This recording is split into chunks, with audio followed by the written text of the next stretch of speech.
Hello, hello everyone, welcome. This is part 3 of our color along out of Autumn Harvest by Teresa Goodridge. So if you are new, just finding me, joining in, part 1 was the wood in the background, part 2 was everything else, pumpkins, flowers, and berries, and here we are 3. So I think we're going to tackle some of these leaves and some of this, I'm not sure what these are, and see what we can do. So I'm going to bring the camera down a little bit and we will get started. Alright, so first I'm going to start with these yellow hay kind of looking things. I know the little white lines she's got, or little black lines she's got off them are kind of covered by my door, but I will put those in with gel pens, so I'm not going to worry about them yet. But I am going to take a nice yellow, pale yellow to base. That one's a little dark for what I'm looking for. So we'll use this one. This is the same one I used on the sunflowers. But I am going to try to leave these a little lighter. So again, alcohol marker. I'm going to be careful not to pick up any pencil or it will smear it. And I'm going to let it dry before I tackle them. Now I don't want to blend these to blend in too much with my sunflowers, so I am going to keep mine more of a pale yellow. Let me see if I can erase out a little bit of my brown that got a little wild here. Clean my eraser off. Don't want to smear colors worse than they already are. Okay.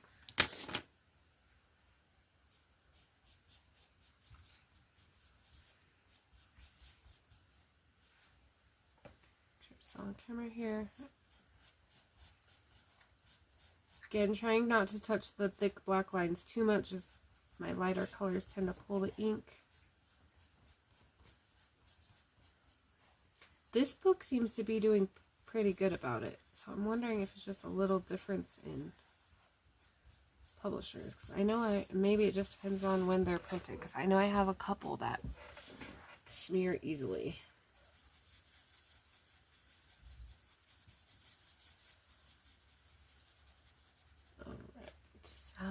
All of them. I think this is one too. I'm not 1000% sure because it doesn't have the lines in the middle, but I'm gonna go with it. I don't want too much yellow right here, so I would like to bring it up into some other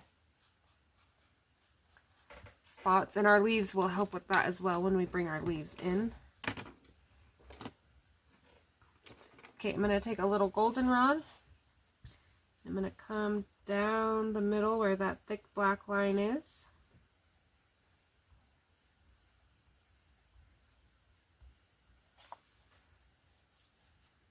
And just a little where they're touching. I might, where I got a little brown on it, cover the ends just so it looks like it blends in a little. Meant to do that. Sharpen this a little.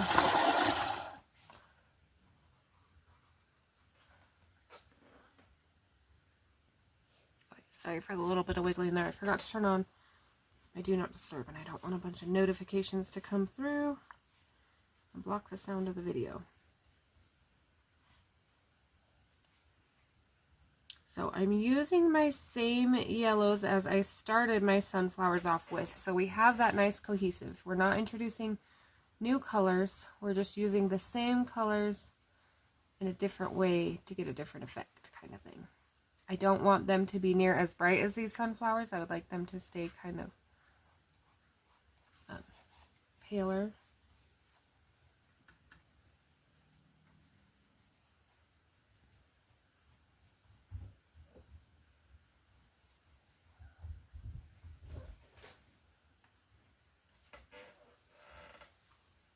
Alright, so getting all those centers filled in.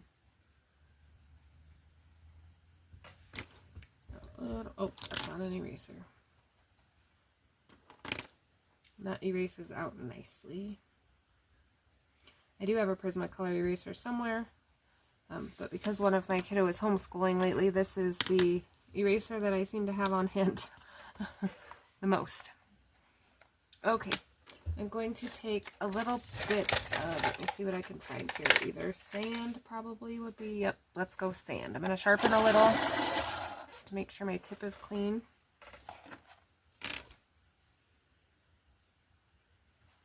Try to get this how I want it. Okay, and then sand is going to blend with that goldenrod. So I'm only going about halfway up. Again, I don't really know what these are. I'm assuming they're like those hay straw kind of things.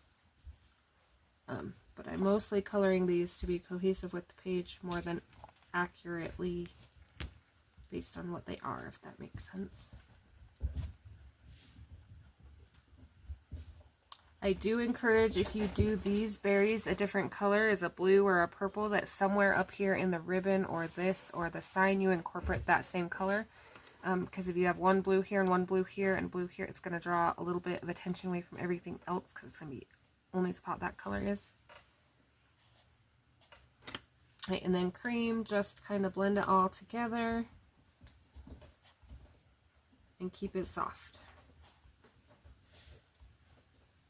And again, there are little lines she put on there coming off of them. I know they're super hard to see on my door right now. But at the end, I'll show you a couple at the end. Hopefully this is my working gel pen. We will come in and kind of put those back on. I'm trying not to tilt the page, but I have a little bit of glare.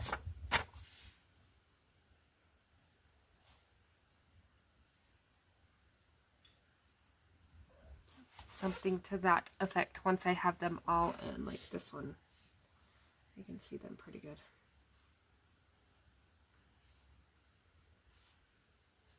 And I could probably use a fluorescent yellow too, but I think the white will be okay. And then of course I will come in and add the shine marks on these berries. And that will bring together some of that whiteness too and bring my berries away from the door.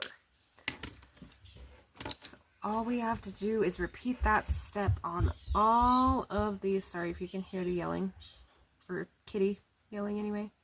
She is not hurt, I promise. We have two foster kittens. One is a little older than the other and they are learning to play, and as soon as he touches her or attacks her, she screams. She is not hurt because she will turn around and jump right back on him just as fast. Okay. And then that cream. So while we have these colors out, I'm also going to come up here to this little frame, and I am going to put the lightest ever touch around the frame. So this is goldenrod. And all I'm trying to do is color the background a little bit. I don't want a huge blob of color here, so I'm picking a very light pastel color. You can do whatever you would like. I'm probably going to go with a purple for these berries, so I will probably do a purple and then some kind of a purple ribbon. I haven't decided on this yet, but that's where I'm leaning. So now that I got a little bit of that everywhere, I'm going to bring sand, same combination, and I put that goldenrod in really light with a nice fuzzy edge so that it would blend nicely.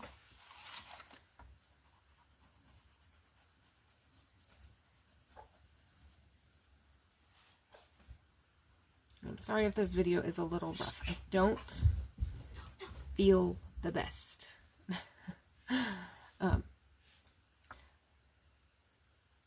But I wanted to get another part out so that if I got sicker, you guys would have a couple up and you weren't waiting on me too long.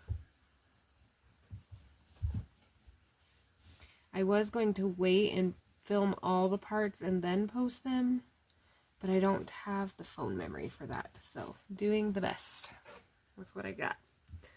I think I'm also going to come in with this goldenrod and just shadow around the letters a little bit. again, they're going to be a purple, and maybe we'll do that next so everyone can see how I do my gradient on letters. But I just want to add a little dimension. Okay, sorry about that. I have a helper in the background keeping the kitties busy, so hopefully they aren't so noisy through this process.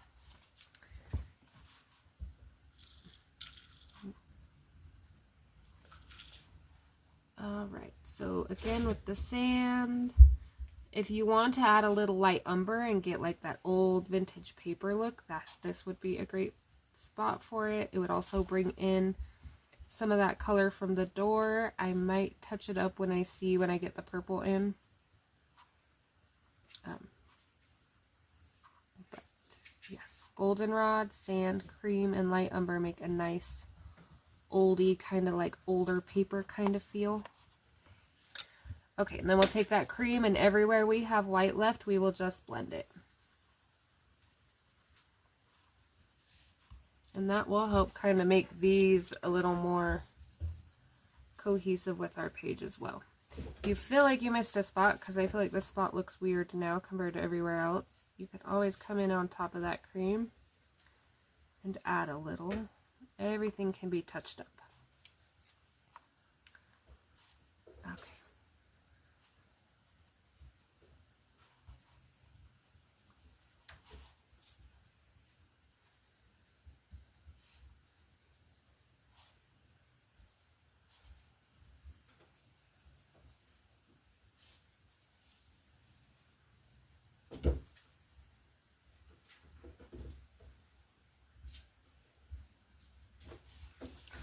I'm going to turn this a little. I try not to turn in my videos so much because I know it makes it hard for people to follow along and see when I turn my book, but there's certain spots I just have to. It's way easier. Okay, gonna also come in with that goldenrod because I feel like this under here needs a little. And this is just kind of making the letters. Like I said, if you want, you can wait and do your gradient first. The only reason I put my background in on this first instead of the gradient is because I'm going to do a purple. And if I get a little couple like pencil shavings or a little tiny speck of purple here and don't see it and colored over it with the yellow, that's stuck there. It's hard to get rid of. So I like putting my lighter color in before my darkers just in case. I learned that on skin projects actually. I would always save my skin for last, and then it was like I'd color it with my light peach and all of a sudden I have a blue and a red speck and I'm trying to erase them out and I couldn't figure where they come from. That would be it. Okay. I don't have my purples pulled for that yet. So let me pull my purples real fast. Okay. Get my swatch chart out of the way here. Had to play with some colors real quick. Still not 1000% sure that's what I want to do, but I think we're going to do it anyway. Let me see what this dark purple looks like real quick. I think I tried that one. I was looking for my mahogany because I never used that color and now I can't find it. Let's see. Okay, so I found a few colors I liked. I know I'm trying to keep it to a reddish purple. I want to bring the berries in one more spot. And I want to be able to incorporate these berries. So I found a black cherry, a Tuscan red, which kind of starts bringing us into that nice pretty red color, and then a mahogany red. And I feel like that's going to be nice and vibrant. Well, not vibrant, but cohesive is the word I'm looking for.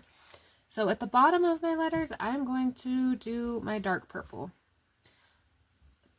There isn't really a certain way to do it other than try to keep them equal. And I skipped a whole section right here. Let me fix this real quick because it doesn't bother me. Okay. So, you know, I don't want to bring my dark purple all the way up to here on my W and down here on my E because it's going to come off awkward looking. So if we're going for a nice gradient, we want to keep it all equal.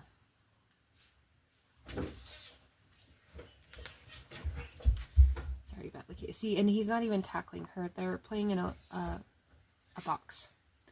And she's smacking him through the holes, and he smacks back, and then she And she is so spunky. So she came from a home. Somebody had too many outdoor kitties. So she is feisty. She is scared of nothing. But she is the most vocal little kitty I have ever had. And she walks around all fluffy, like she's big and tough. It just makes me laugh where she got so much toot from. Okay, so then we're going to take our next color, which is that Tuscan, and we're going to go about halfway up, or a quarter of the way up, I guess. We're going to split this W, or these letters, not just the W, I should say, into threes pretty much. So we're trying to get 3 equal sections of colors. Okay, sorry about that. We had to relocate some kitties. That was just too much noise. So anyway, we're splitting these letters into thirds, or however many colors you have. You know, you could rainbow this, you could go through, start at yellow, go all the way to red, all the fall colors, however you want to work it. So the important part on the M here is that we color evenly. So we're going to color that section. We're not going to necessarily bring it up too much higher, because again, trying to keep it even. We want to leave a nice fuzzy edge for our next color to blend with. So I'm going to make sure I did that real quick. And I forgot this little spot on my E. Okay, and then that mahogany.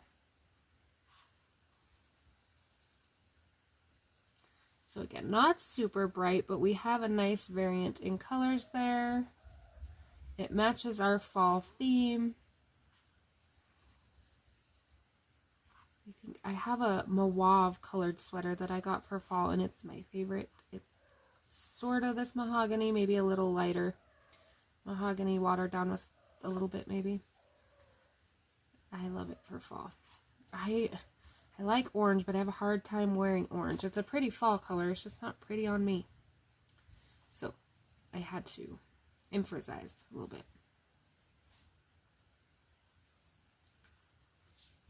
Okay.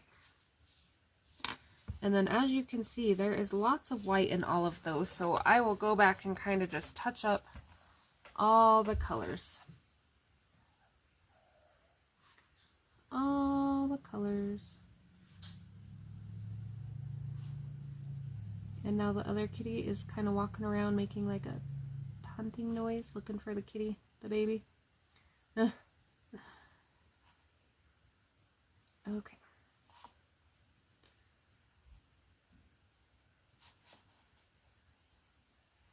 And then I am going to leave these colors out for this ribbon and maybe this rope, or if I decide, whatever I decide to do with this swirly thing going around.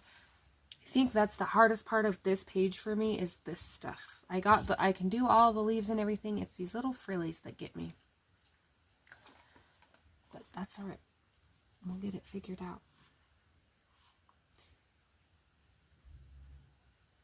Okay, just making sure everything is blended. I don't want no harsh lines. I don't want you to be able to tell where you started and stopped with any color. I want them to blend. Also important on this kind of lettering is to make sure you pick colors that are close together. Please do not try to mix your green and your blue, or your yellow and your blue, without colors in between. They come out really harsh looking. Okay, so I'll probably do the frame around this purple as well. I do think I would like that idea. So this is the dark purple we just used. Excuse me.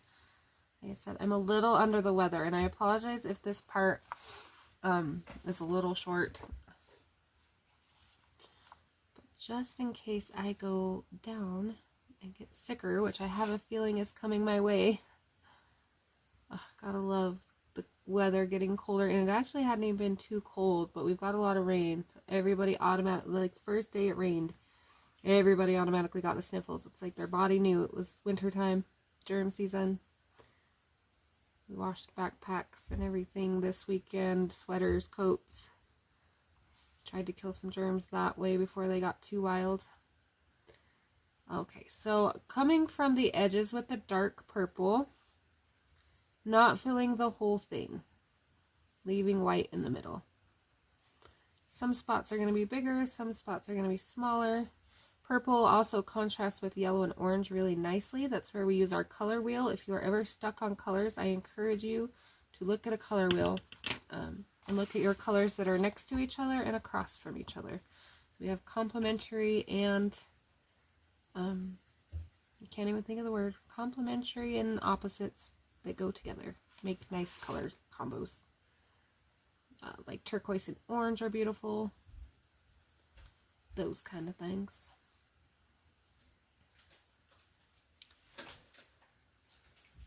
Okay, remember, still leaving a little gap just to bring in a little bit of that mulberry. The edge of this sign probably isn't actually multicolored, but we're going to do it anyway. We like to add a little detail and pizzazz to things, so.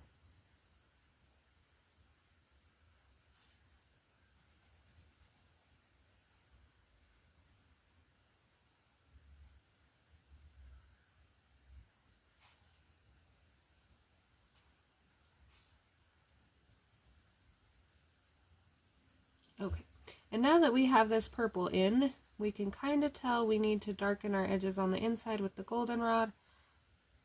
I'm going to leave that for now. I will go back and touch that up. I want to go ahead and show everybody a couple leaves here down at the bottom where everything gets too wild. So I pulled a whole range of colors, and these colors, as long as they go together, you can do whatever you like. So I have yellow, I have poppy red, I have pale vermilion, I have chartreuse, I have Spanish orange, I have lime peel, I have goldenrod, I have cream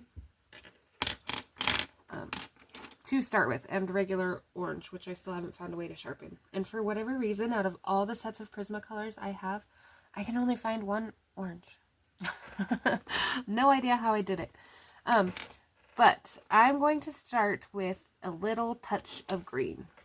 So I'm going to bring my lime peel in, and I'm going to randomly splash it. Maybe on some of the insides here, like they're changing colors. Maybe a little at the tip here, go inside. There's a part of that door. Again, I left my colors out, so when I found spots like that, I could go in and fix them. I'm going for a kind of yellowish gold color changing. I know these aren't maple leaves, like the pretty orange and red ones. But I still kind of want that nice fall look to follow throughout this whole page. So all the leaves. And I'm just going to start with a few.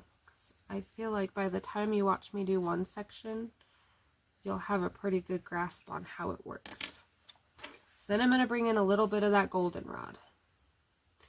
You do not have to smash your goldenrod and your green together. It's not necessary. We're just splashing goldenrod wherever. And you don't have to do the same spots as me. And it's probably hard because I'm not zoomed in fully. But we're going to bring a lot of colors in. So we just want that nice effect that gives the leaves are changing. Lean into that fall aesthetic of the page. Okay. Then I'm going to take a Spanish orange, sunburst yellow, yellowed orange, anything like that. We'll do just fine as well. Now I am trying to stay away from too much yellow and orange because I don't want to lose them in my sunflower.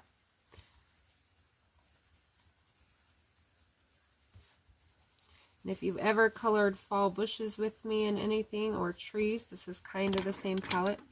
I'm going to add very little of pale vermilion. And this is mainly, I'm kind of just putting in a few spots where I want some color, where I feel like things are going to get a little lost. So we have a bunch here, so I'm going to darken that there. I don't want to put my red too much on top of my green. I kind of want to stay where I put it in the orange.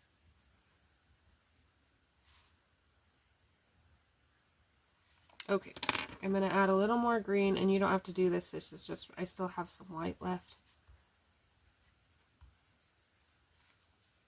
then you're going to pick what color you want to blend this out with. So you can blend it out with goldenrod, you can blend it out with yellow, you can blend it out with orange, you can blend it out with cream. I think I'm going to blend it out with a little yellow and see how bright it comes out. And if we're matching our flowers too much, I might have to switch. I'm going to actually go chartreuse because I forgot I pulled this color. Circular motions. Blend those colors together. Make people wonder how you got that beautiful color combination. Alright, one leaf down.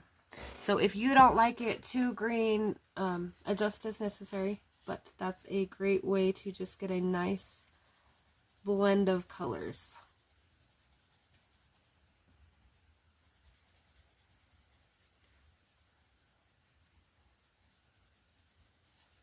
And then if you want the middle of your flowers to, or leaves, sorry, I'm stuck on flowers, to be set off, you know, you can come in with, this is a dark green, and then kind of put in the center of your leaves. And shadow around things a little more. My red didn't really show up like I wanted it to, so shadow a little more around that.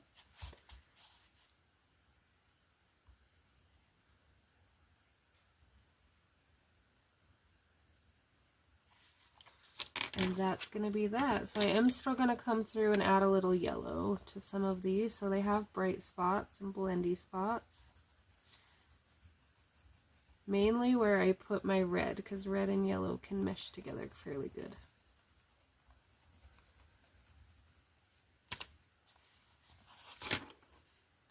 You need to sharpen, sorry for the noise.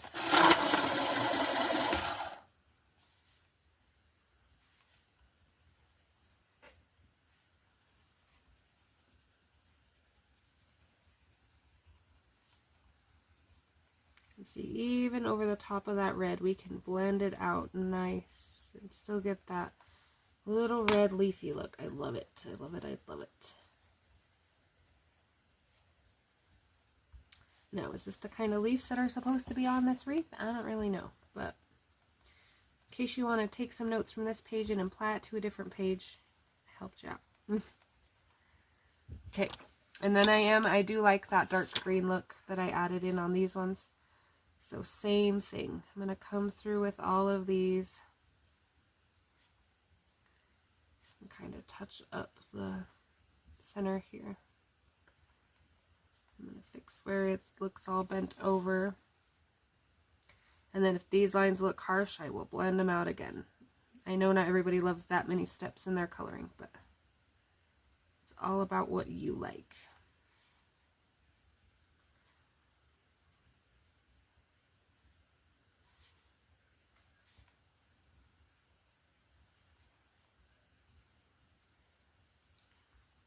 Okay. There are some leaves. So we've got these in for the most part. I gotta add some detail to these ones. We got our leaves in. We will have dots on our berries. We've got our letters in. Oh, the gold. Let me make sure I got a blotter page. I'm going to take a gold Deco Color Premium. This is an oil-based opaque metallic paint marker. And I am going to frame my page. I did get a couple questions about what I'm going to use around the border of my page. So I will show that real quickly. I'm going to set a ruler here. I don't care how sloppy the outside is. I just don't want to get the inside. And this is a fine point one, thankfully. They also have silver and they have fat ones. If these are still on Amazon, I will link them. I usually stock up on them when I see them at my Walmart, but lately they've been out of stock. So I think people are catching on to them. Beware if you are sensitive to smells. These do. They have a spray paint resembling smell. I have my desk in front of a big window, so my window is cracked.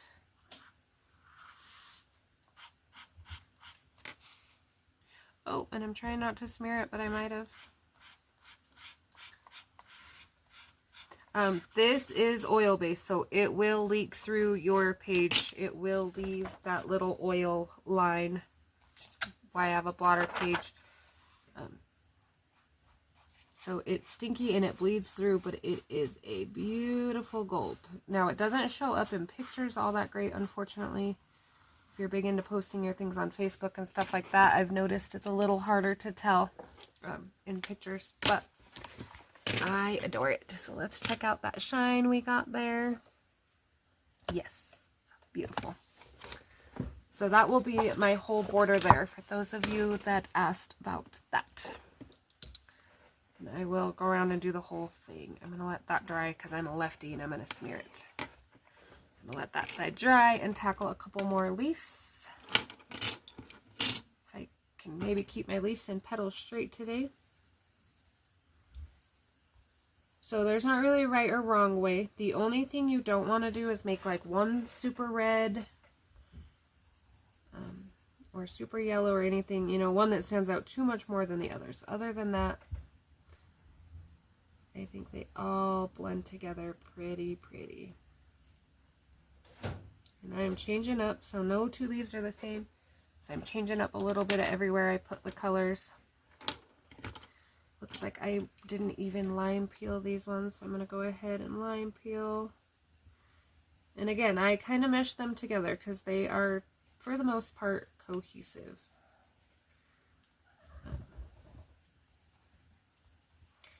One didn't get a little red, so I'm going to put a little red coming out of the middle here, because I also don't want them to look like they're from different trees. And this red right here is a little rough. I know, off topic by ADHD, but I have to fix it while I see it because it bothers me. Okay, back to over here. Again, you got a spot where you've got a little brown on your leaves. Nobody will ever know. Throw some red on it, and when we blend it out, nobody will ever know. Okay, coming in with that green. And if you need like a before and after, there you go. Before and after.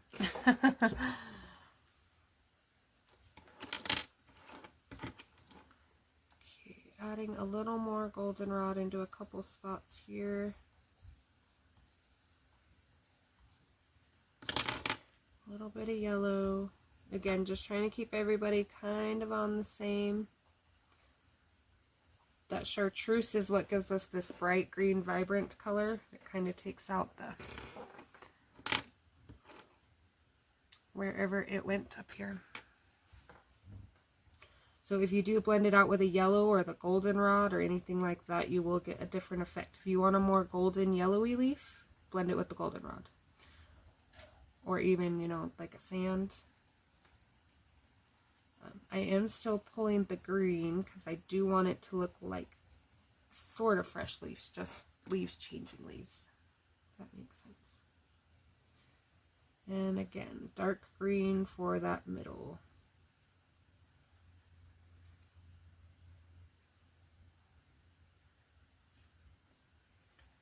And then we can blend out the harshness.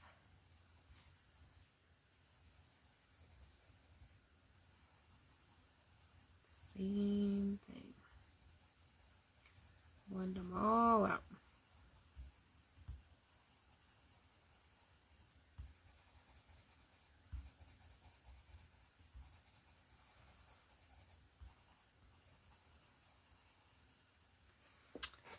Okay, I'm going to quickly grab my marker that is for my door and just touch in where I see I missed spots now that I got my leaves colored.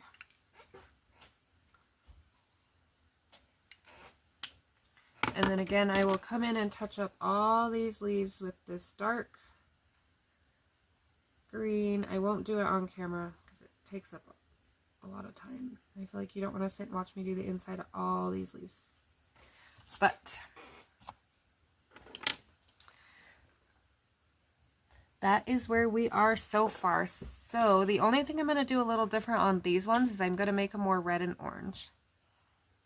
And I'm probably, let's see, I'm going to pick some over here to match. So probably these ones up here maybe. So we'll see, but I'm going to do these ones the same way. These, they'll probably all end up pretty much fairly green for the most part. Let's go ahead and do the center of our flowers real quick. So dark umber, I'm going to do right in the middle. going light because I'm going to do a blend kind of also right around the edge on the inside this time.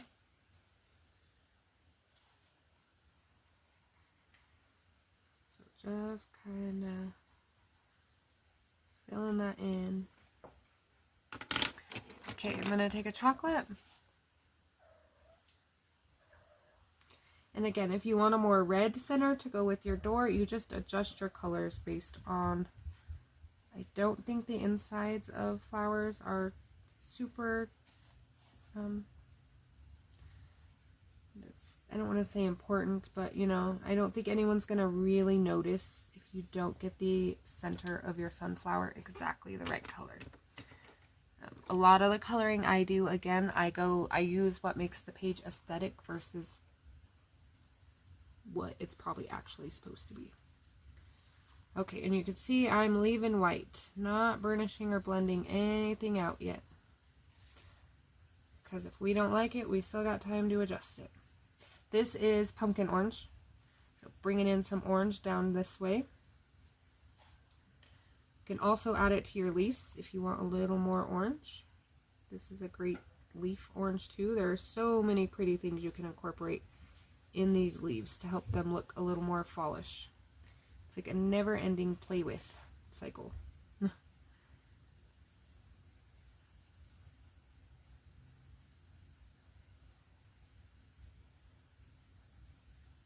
Okay, now I can kind of see where I want to come back in with that dark umber and kind of touch a little darkness up.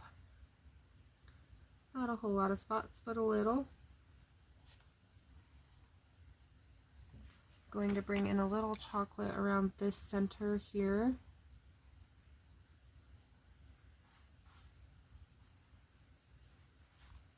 Create a little depth and dimension. They don't have to be exactly the same, but what I do to one I am trying to do to the other just to keep that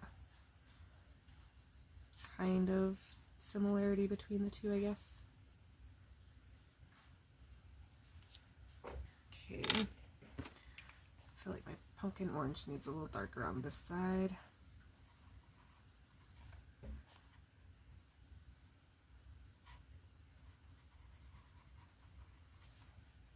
Okay, I'm going to bring in a little...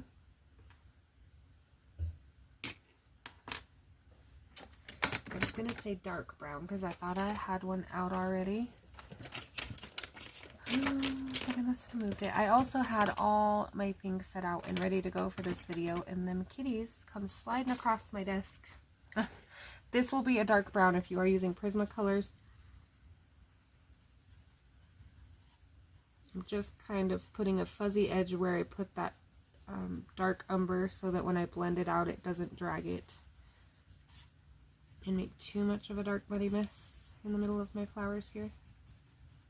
I will also come in with white dots and add a couple to the middle of this flower as well. Okay, and then I am going to burnish. So circular motions, pressing a little harder.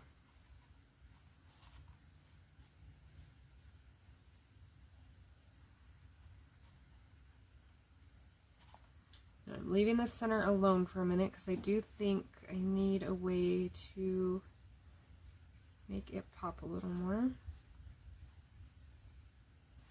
I'm going to come in with a little bit of that goldenrod and just kind of highlight the center a little.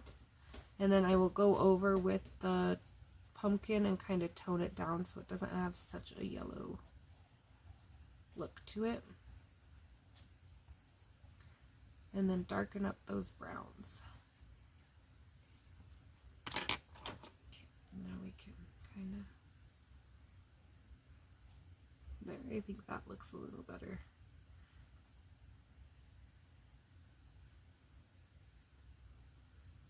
Okay, and then you can see where I'm going to come back with my darker color and touch up the edges and things.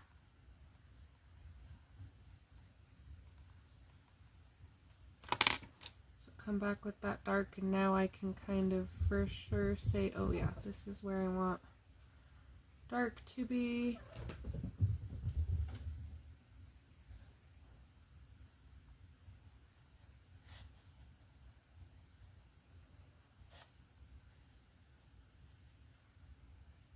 Alright, then I of course will touch up this think it's supposed to look like a flower in the middle, but... Alright, so there is that. I will have the leaves and everything hopefully done when I post the thumbnail. No guarantees. If not, I will come back and update it when I feel better. I am going to go take me a Tylenol nap and hope I feel better tomorrow. I appreciate everyone for sticking with me. Questions, comments, requests, please let me know, and I hope to see you for the final part of our color along out of Teresa Goodridge.